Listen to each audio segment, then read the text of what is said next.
माँ विरजाଙ୍କ स्वनक्षत्र दिवस। विरजा क्षेत्र संस्कृतिर पीठस्थली। संस्कृति को उज्जीवित करने पाई मनुष्यर कर्ममय जीवन भितर आध्यात्म भाव, मानसिक शांति, शुद्धपूत जीवन यापन तथा प्रेरणा जोगाइबा पाई 12 मासरे 13 पर्व पालन करा जाए। संस्कृति एक प्रवाहमान धारा। पर्वपर्वाणी एहार विभव। विभव को नहीं मानव देवत्वर अधिकारी। ओडिया भाषा संस्कृतिर विभिन्न पर्वपर्वाणी भितर माँ विरजाଙ୍କ जन्मोत्सव बा स्वनक्षत्र दिवस अन्यतम।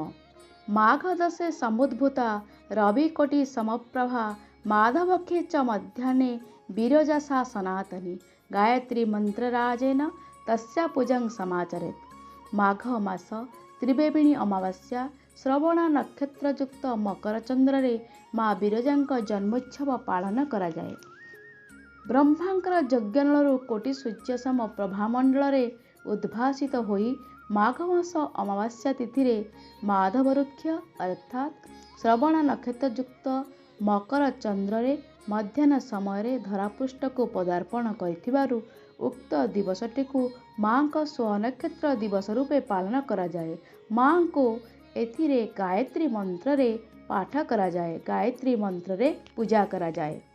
मुक्ता विद्रुम हेमनील धवल छाया मुखैस्तक्षणे युक्ता बिंदु निबधन मक्न मुकुटं तत्त्वात्म वर्णात्मिकां सावित्रीं वरदा भयांकुशं सरान् शूलं कपालं गुणं शंखं चक्रं मथारविंद जुगलं हस्तेर्वहन्ति भजे। देवी विरजाଙ୍କୁ सावित्री बेशरे सज्जित कराई विधि अनुसारे हरिद्रा वस्त्र परिधान करा जाइथाए। शुभ्र सोलरे ब्रह्मांकर मुख अनुसारे चतुर्मुख विशिष्ट मूर्तिटीए निर्माण करा जाए।